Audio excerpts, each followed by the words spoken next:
కూర్చోండి బాబు. అయ్యగారు అయ్యగారు కూర్చోండి బాబు. బాబు అరే ఏమైంది బాబు? ప్రియా ప్రియా ఇదిగో నువ్వు వెళ్ళి దూది టీచర్ పట్టరా. బాబు ఏమైంది? ఎవరైనా నీ మీద దాడి చేశారా? మీకెలా తెలుసు? ఊహించాను. నువ్వు భగవంతుడికి ఎదురెళ్తున్నావు ఊరంతా నమ్ముతోంది. అది కిట్టని వాళ్ళెవరో నీ మీద దాడి చేసుంటారని ఊహించాను. నీకెందుకు బాబు ఇవన్నీ? తిరిగి హైదరాబాద్ వెళ్ళిపోవచ్చుగా. వెళ్తాను అంకుల్. మీ ఊర్లో ఉండేది ఇంకా 8 రోజులు మాత్రమే. మీరు నమ్ముతున్న దేవుడి మీద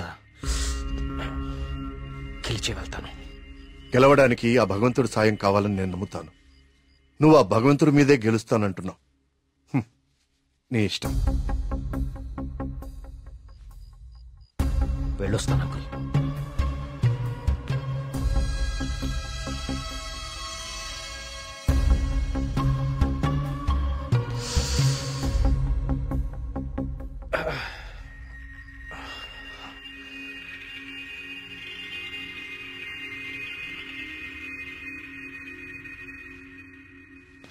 కార్తిక్ బాబు ఎక్కడికి?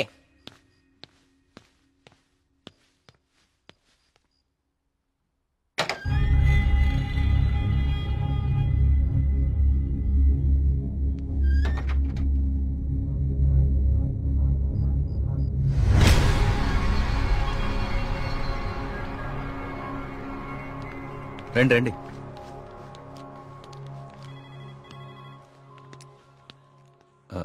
ఆ దెబ్బేంటి?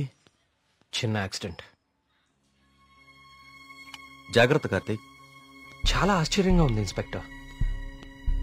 చనిపోయే వాళ్ళకి ఆత్మహత్య చేసుకునే అంత సమస్యలే లేవు. చాలా సంతోషంగా ఉండే ఫ్యామిలీస్ వాళ్ళవి. పైగా చదువు రాని వాళ్ళు కూడా గాంధార్ లిపిలో దేవుడు నన్ను పిలుస్తున్నాడు నేను వెళ్ళాలి అని రాయటం ఏంటి?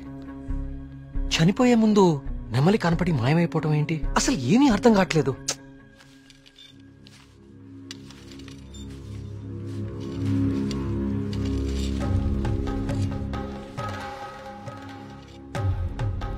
సార్ ఇదిగోండి సార్ ఫైల్. ఇక్కడ పెట్టు. పోస్ట్ మార్టం చేసిన డాక్టర్ని అడిగాను. వాళ్ళు చనిపోయిన వాళ్ళకి ఎలాంటి హెల్త్ ప్రాబ్లమ్స్ లేవని చెప్పారు. అలానే బ్లడ్ టెస్ట్ రిపోర్ట్స్ కూడా నార్మల్గానే ఉన్నాయి.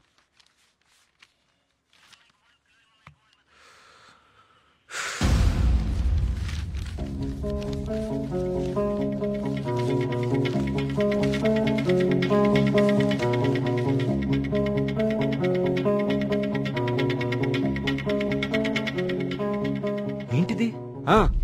బాబు కొన్ని నెలల క్రితం మన ఊర్లో కొంతమంది వచ్చారు. వాళ్ళని ఏదో అంటారే. మన ఊళ్ళో ఎన్జిఓ వాళ్ళు క్లాసెస్ కండక్ట్ చేశారు. కొన్ని రోజుల క్రితం చనిపోయిన శ్రీనివాస్ ఆ క్లాసెస్ కు వెళ్ళాడు. ఆ ఎన్జిఓ రిసిప్ట్ ఇది. ఎన్జిఓవా? నేను వాళ్ళతో మాట్లాడొచ్చా? ఆ మాత్రం నాకు తెలీదా? ప్రతిదాన్ని అనుమానించడం కరెక్ట్ కాదు కార్తీక్. నన్నే అడుగుతున్నావు. నేనైనా ఎంక్వైరీ చేశాను. ఇన్స్పెక్టర్, నాకు ఛాన్స్ తీసుకోవడం ఇష్టం లేదు. నేను ఆ ఎన్జిఓ ఆఫీసర్తో మాట్లాడతాను.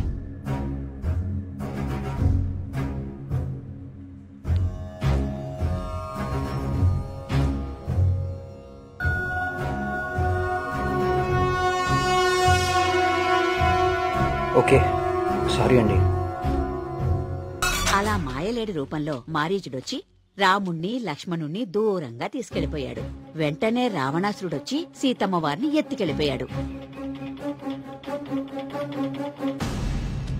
కార్తీక్ కార్తీక్ ఏమైపోయావు కార్తీక్? కాల్ చేస్తున్నాను నీకు, కలవట్లేదు. రాలేదే, బ్యాటరీ అయిపోయినట్టుంది. ఏమైంది? ఎవరో ఒక అతను మేఘన ఎలా చనిపోయిందో తనకు తెలుసని కాల్ చేశాడు. ఏంటి? అవును, ఎవరో సురేష్ అంట. అతను మహాదేవపురం నుంచి కాల్ చేస్తున్నా అని చెప్పాడు. నాకు డౌట్ వచ్చి నేను సిగ్నల్ ట్రేస్ చేశాను. చేస్తే అతను చెప్పింది నిజమే కార్తీక్. ఉందా నంబరు? ఇదే. Thanks inspector. మీరు ఇక్కడే ఉండండి, నేను ఆ ఊరికి వెళ్తాను. కానీ ఆ ఊరు దారి నాకు తెలుసు. ఇక్కడ నుంచి దాదాపు 250 కిలోమీటర్స్ ఆ ఊరు. Come on let's go. జాగ్రత్త కార్తీక్. అసలు ఈ సురేష్ అనేవాడెవడు?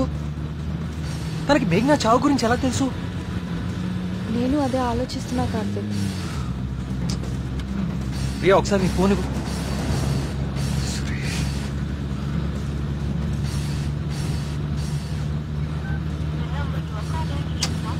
ఛ!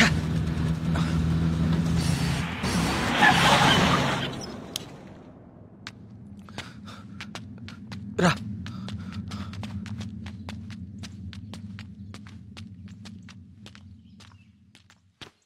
ఏమండి ఏమండి, ఎవరు? ఈ ఊర్లో కొల్ల సురేష్ అనే మనిషి ఉన్నాడు. ఎక్కడున్నారో చెప్తారా? ఇప్పుడే నాతో మాట్లాడి ఇలా వెళ్ళాడండి. అటా? ఇటే. నేనే అనుకుంటా. సార్, సురేష్ అంటే మీరేనా? సురేషా? నేనే. ఏం లేదండి, మీరు ఇన్స్పెక్టర్ ఫోన్ చేసి మేఘ్నాని ఎవరు చంపారో తెలుసని చెప్పారంట. ఇన్స్పెక్టరా? ఆడెవడు? ఏమండి, మేము చాలా కష్టపడి సుబ్రహ్మణ్యపురం నుంచి వచ్చాం. మేఘ్నాని చంపింది ఎవరో మీకు తెలుసంట. నువ్వెవరు? ఆ మేఘన ఎవరు? అది ఎలా సత్తే నాకేంటి? వాళ్ళు ఎవరో నాకు తెలియదు సార్. హైదరాబాద్ లో కూలి పని చేసుకుంటుంటా సార్. సెల్ ఫోన్ కూడా లేదు సార్. వదిలేదు సార్, క్షమించండి సార్. నేను ఇక్కడ ఉండగా మీ ఊర్లో మరో ప్రాణం పోనివ్వను. అవును, ఎవరో సురేష్ అంట. మహాదేవపురం నుంచి కాల్ చేస్తున్నా అని చెప్పాడు. సిగ్నల్ ట్రేస్ చేశాను. చేస్తే అతను చెప్పింది నిజమే కార్తీక్. ప్రియా, మనం అర్జెంట్ గా సుబ్రహ్మణ్యపురానికి తిరిగి వెళ్ళాలి. ఎందుకు? సురేష్ అనేవాడు ఎస్ఐకి ఫోన్ చేయడం అబద్ధం. That inspector knows something. అతనికి ఆత్మహత్యలకి ఏదో ఒక సంబంధం ఉంది. Let's go.